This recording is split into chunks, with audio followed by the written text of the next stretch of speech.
आशियाना मेरा साथ तेरे है ना, ढूंढते तेरी गली मुझको घर मिला।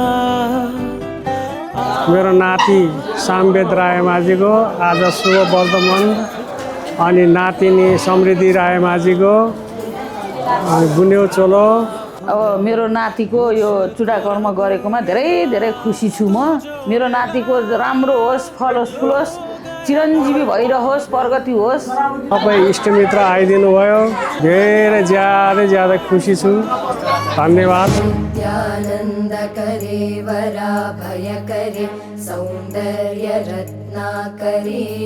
भैँचालो गएपछि चाहिँ हामीलाई साह्रै चिन्ता लागेको थियो। जब भदौ जन्मिरहेको थियो त्यतिखेर जति खुसी लागेको थियो त्यो भैँचालो जाँदा झन् दुःख लागेर दिनरात तोते बोल्थ्यो। स्विडेनदेखि ट्राभल गरेर भदौको व्रतमानको लागि आइसकेको छ। Thank you.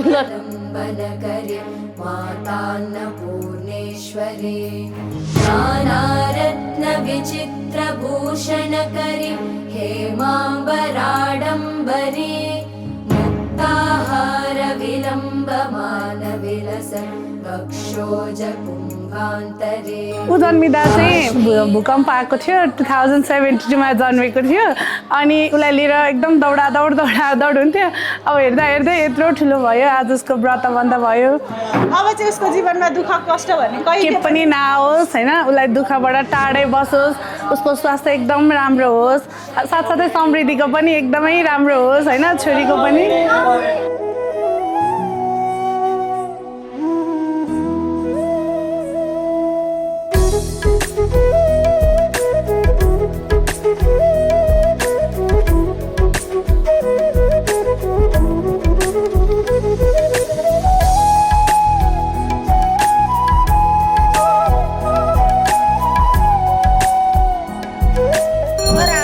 विद्महे खड्ग हस्ताय धीमहि तन्नो राम प्रचोदयात्।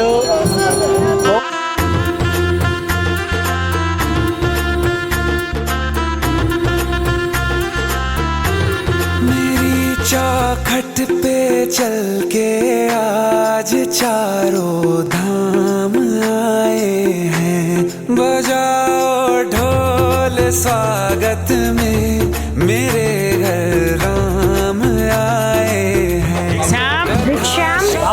भगवती आज मेरो इक्जाम थियो, त्यही पनि म सामवेदको वर्तमान भनेर 1:30 बजे नै स्कुलबाट आएको थिएँ। म धेरै खुसी छु। अब अर्को वर्ष हाम्रो पनि हुनेवाला छ।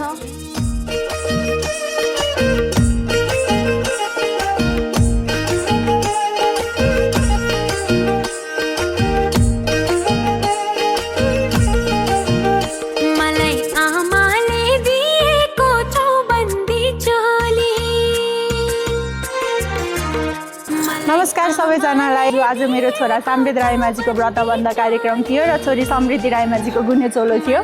त्यसमा आएर मेरो छोराछोरीलाई आशीर्वाद दिनुभएकोमा सबैजनालाई धन्यवाद। प्लस मेरो छोरा सामवेद रायमाझी जन्मिँदाखेरि म एकदमै खुसी थिएँ र आज उसको व्रतमान गरेर उसको सबैभन्दा ठुलो एउटा कार्य सम्पन्न भएको जस्तो लाग्छ मलाई।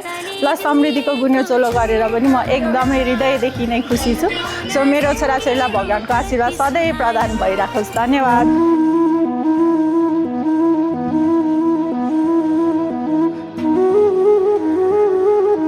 जहिले पनि खाना खाएपछि दाँत माझ्ने दन्त धावन।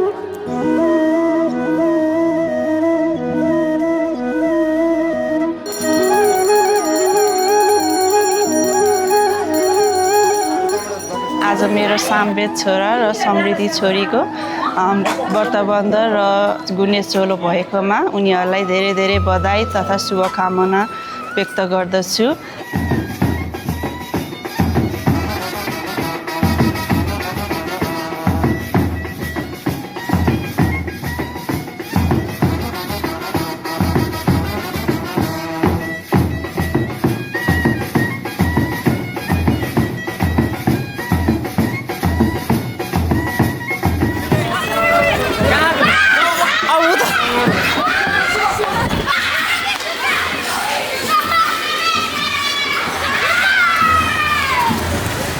आज चाहिँ हाम्रो साम्वेद दाइको व्रतबन्ध थियो।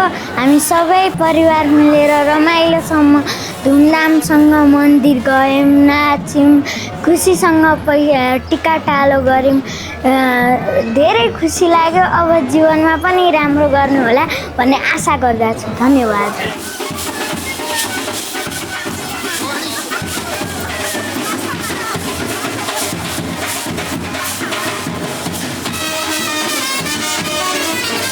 असीम होइन शुभ कार्यको पावन अवसरमा चाहिँ खुसी व्यक्त गर्न पाउँदा एकदम खुसी छु। उहाँहरूको यत्रो दुःख सुखको बागडोर चाहिँ गृहस्थी जीवनमा एकदम अगाडि बढेको छ र यो एउटा बेहद दुःख पछिको सुख हो। यो सुख हो, एउटा अविस्मरणीय चाहिँ सुख व्यक्त गरेका छौँ। उहाँहरूप्रति मेरो कृतज्ञ छ। यस सौभाग्यलाई चाहिँ खुसी साथ मैले स्वीकारेको छु।